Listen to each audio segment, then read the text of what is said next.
Hello, my name's Brittany Garinger. I am the group's minister here, and it's such an honor today to be able to speak a little bit to what it's going to look like when we regather together as a church body. Specifically, what I'm going to be talking about today is the reality of social distancing within our body. It's going to be a little bit different than probably what we are used to.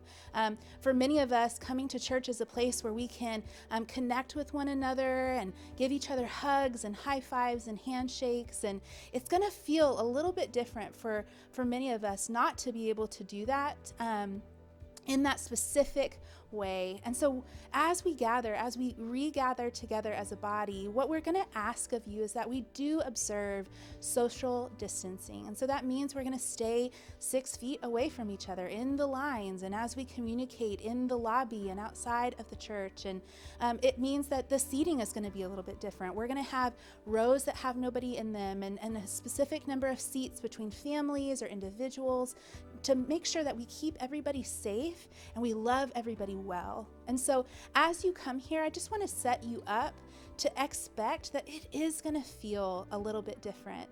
What I'm thankful for is that even if it is a little bit different and it feels a little bit different, we are still going to have the opportunity to gather as brothers and sisters and neighbors and friends and to get to sit under and with one another and receive the gospel from the teaching and the preaching, from the worship that we're able to do together.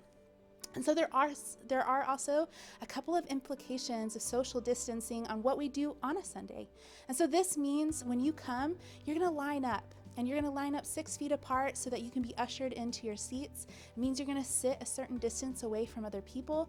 It means, unfortunately, as much as we love the little kiddos running around on a Sunday, we're going to have to make sure that everybody kind of stays with their family and stays together. Some of the other implications is that we are planning on and hoping and longing to do communion together.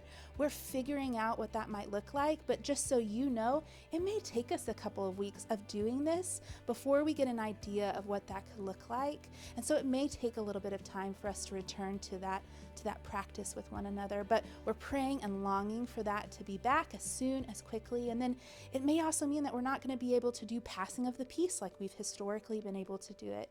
But again, we're going to be rethinking how we do some things in this season, hoping to love and serve each other and each one of you as best as we can. And so as you consider what it looks like for your family to come back, just know we hope and pray that this will be a safe place for you to bring yourself or your family or your roommates and your friends or your neighbors, and that we would love each other well by observing these guidelines that have been set out for us. And so I love you, church. I'm thankful to be considering what it will look like for us to regather, and I'm excited for what the Lord is going to do in our midst as we do that.